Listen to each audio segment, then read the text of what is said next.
स्वागत है। आज अपने क्लास 10th में जो साइंस का लेसन नंबर 2 जिसका पार्ट अपने आज 11 पढ़ेंगे। लास्ट वीडियो में अपने हृदय की क्रियाविधि और हृदय में जो प्रमुख वाहिकाएं होती हैं उनके बारे में पढ़ा था। इसके अलावा अपने रक्त के प्रकार के बारे में पढ़ा, रक्त परिसंचरण तंत्र के बारे में पढ़ा था। तो आज इस वीडियो में अपने अगला जो नया तंत्र है इसके बारे में पढ़ेंगे, जिसका नाम है उत्सर्जन तंत्र। तो उत्सर्जन तंत्र या एक्सक्रीटरी सिस्टम क्या होता है, पहले तो इसकी डेफिनेशन नोट करेंगे। शरीर से अपशिष्ट पदार्थों को बाहर निकालने, शरीर से अपशिष्ट पदार्थों को बाहर निकालना,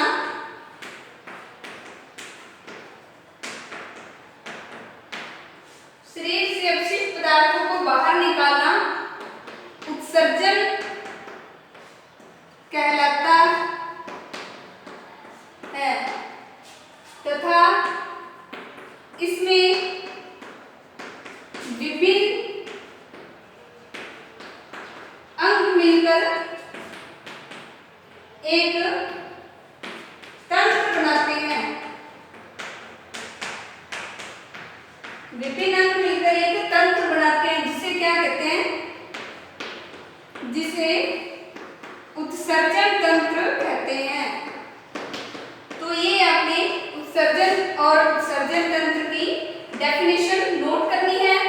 इसके बाद में अपने जो उत्सर्जन तंत्र है और जो अपशिष्ट पदार्थ हैं वो कौन कौन से होते हैं उनके नाम नोट करेंगे। अपशिष्ट पदार्थ कौन से होते हैं जो उत्सर्जन तंत्र द्वारा बाहर निकाले जाते हैं। तो अमोनिया, यूरिया, कार्बन डाइऑक्साइड। विभिन्न जीवों में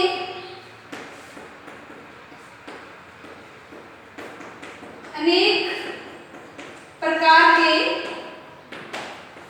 उत्सर्जित पदार्थ होते हैं या अपशिष्ट पदार्थ होते हैं जैसे मानव में क्या यूरिया का उत्सर्जन किया जाता है, कुछ कीटों में यूरिक अम्ल का, अमोनिया का, अमोनिया कुछ जीवों में उत्सर्जित की जाती है। यूरिक अम्ल के अलावा CO2 का उत्सर्जन। तो ये प्रमुख अपशिष्ट पदार्थ हैं जिन्हें क्या उत्सर्जन तंत्र द्वारा उत्सर्जित किया जाता है। तो CO2 का निष्कासन किससे होता है? CO2 का निष्कासन अपने पता है फेफड़ों द्वारा किया जाता है। यूरिया है और इसका उत्सर्जन जो उत्सर्जन तंत्र है इसके द्वारा किया जाता है। और नाइट्रोजनी अपशिष्ट मुख्य रूप से 3 प्रकार के होते हैं। ये सारे क्या होते हैं? नाइट्रोजनी अपशिष्ट होते हैं। इसमें नाइट्रोजनी अपशिष्ट 3 प्रकार के होते हैं। 3 प्रकार के होते हैं। वो कौन कौन से नाइट्रोजनी अपशिष्ट होते हैं? एक नंबर है अमोनिया, फिर है यूरिया और यूरिक अम्ल। तो अमोनिया को क्या बोलते हैं? NH3। यहाँ लिख देंगे आप ब्रैकेट में। NH3 क्या होता है? अमोनिया होता है। अमोनिया का उत्सर्जन प्राणियों में महत्वपूर्ण है।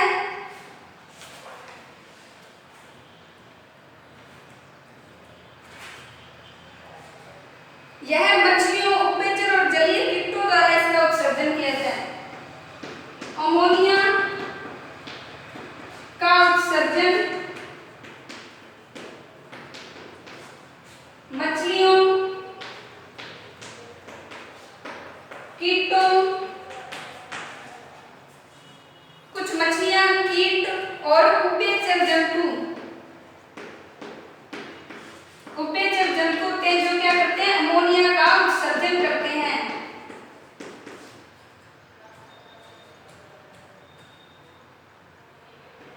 अमोनिया का उत्सर्जन करते हैं।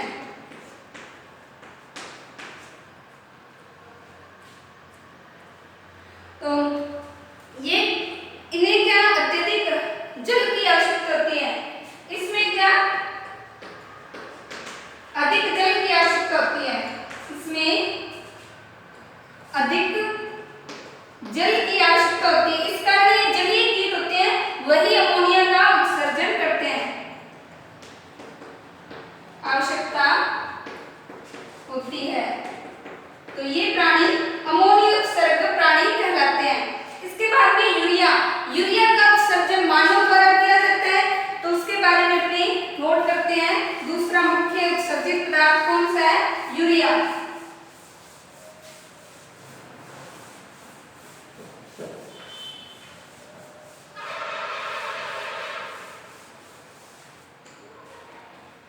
तो यूरिया के बारे में लिखेंगे, सेकंड नंबर था यूरिया।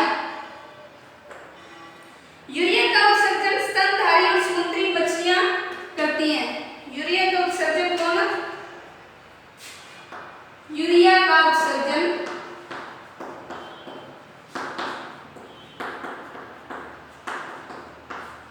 स्तनधारी वह मछलियां करती हैं।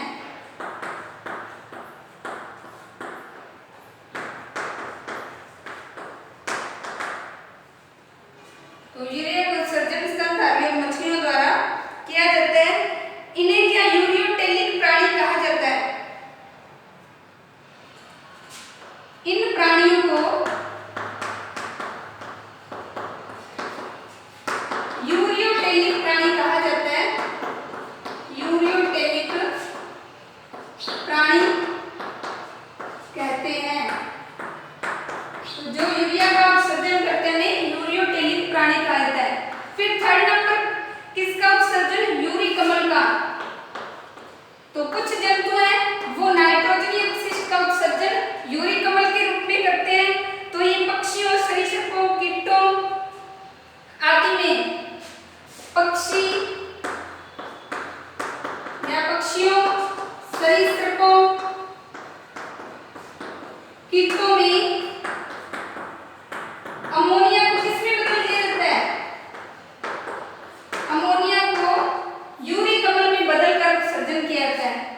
अमोनिया को यूरिक अम्ल में बदलकर उत्सर्जन किया जाता है,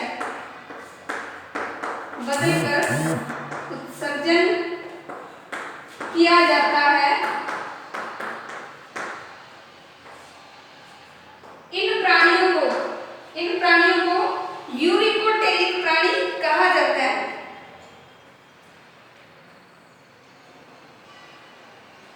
इन प्राणियों को यूरिकोटेलिक प्राणी कहा जाता है, यूरिकोटेलिक प्राणी कहा जाता है। यूरी कमल में जल की मात्रा बहुत कम होती है, ध्यान रखना। यूरी कमल का उत्सर्जन वही प्राणी करेंगे जिनमें जल की मात्रा कम होती है। तो यूरी कमल में जल की मात्रा कम होती है, तो ये यूरियोटेलिक प्राणी कहलाते हैं। तो ये अपने जो नाइट्रोजनी अपशिष्ट पदार्थ हैं कितने प्रकार के थे उनके बारे में पढ़ा। अब अपने जो मानव का उत्सर्जन तंत्र है उसके डायग्राम को पहले समझेंगे, फिर उसके बाद में जो उत्सर्जन तंत्र है उसके प्रमुख भाग और उनकी क्रियाविधि के बारे में पढ़ेंगे। तो सबसे पहले अपने जो उत्सर्जन तंत्र है इसके डायग्राम को बनाकर देखेंगे कि किस प्रकार का डायग्राम होता है इसका।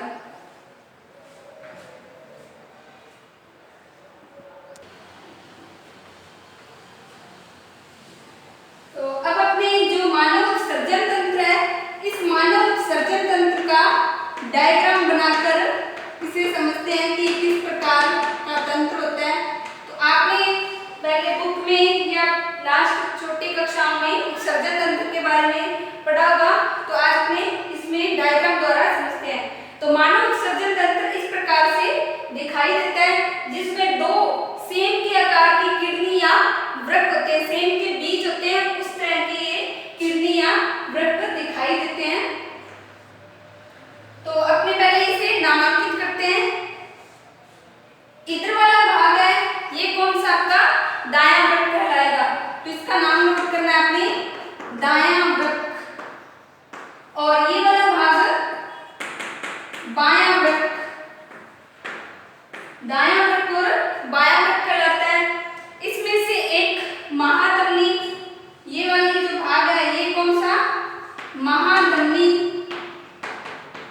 और इधर वाला भाग महाशिरा।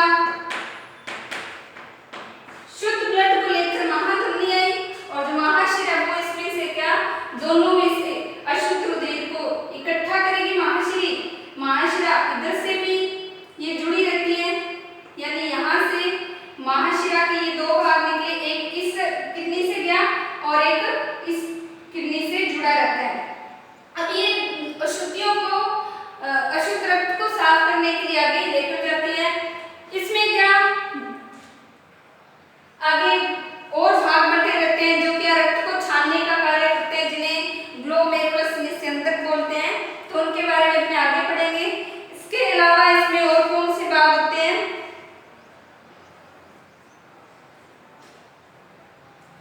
ये मूत्र वाहिनियां जो नलिकाओं के रूप में दिखाई देती हैं, या फिर इन्हें यूरेटर्स कहा जाता है।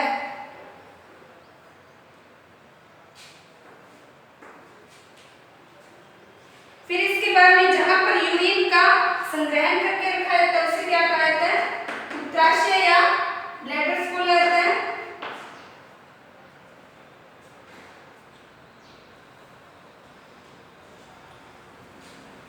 फिर मूत्र का उत्सर्जन करने के लिए एक नलिका रूपी संरचना होती है। तो इस तरह से उत्सर्जन तंत्र में ये प्रमुख भाग दिखाई देते हैं। तो इसका डायग्राम आपने इस तरह से बनाना है। अब इसके बारे में अपने कुछ पहले बेसिक पढ़ लेते हैं कि उत्सर्जन तंत्र है, इसके कौन कौन से पार्ट होते हैं, तो उन्हें आपने नोट करना है। उत्सर्जन तंत्र में एक जोड़ी वृक्क होते हैं, एक जोड़ी वृक्क पाए जाते हैं, बायां वृक्क और दायां वृक्क। दूसरा इसमें अभिवाही धमनी और अपवाही धमनी भी होती है।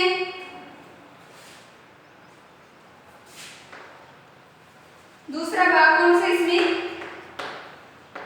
अभिवाही धमनी, और एक इसके अलावा अपवाही धमनी। फिर इसके अलावा इसमें और कौन कौन से भाग होते हैं, नलिका रूपी संरचना होती है जो क्या यूरिन को लेकर जाती है, उन्हें क्या कहा जाता है, मूत्र वाहिनियां। ये 4 नंबर पार्ट हो गया। इसके अलावा गैल ब्लैडर्स, जहाँ पे यूरिया का जिसे मूत्राशय बोला जाता है, यह है यूरिया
रक्त का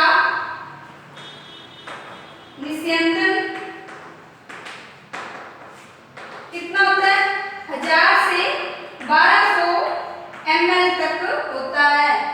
तो ये उत्सर्जन तंत्र के बारे में अपने यहाँ देखा कि किस प्रकार की इसकी संरचना होती है, कौन कौन से इसमें प्रमुख पार्ट्स होते हैं। फिर आगे इसके बारे में अपने किडनी की डायग्राम को देखेंगे और नेफ्रॉन की संरचना को। तो आज आपको जितना पढ़ाया गया है इसे आपने इस डायग्राम के साथ में अपनी नोटबुक में नोट करना है और रिवाइज करना है। नेक्स्ट वीडियो में इसकी अपनी क्रियाविधि के बारे में पढ़ेंगे। इसके अलावा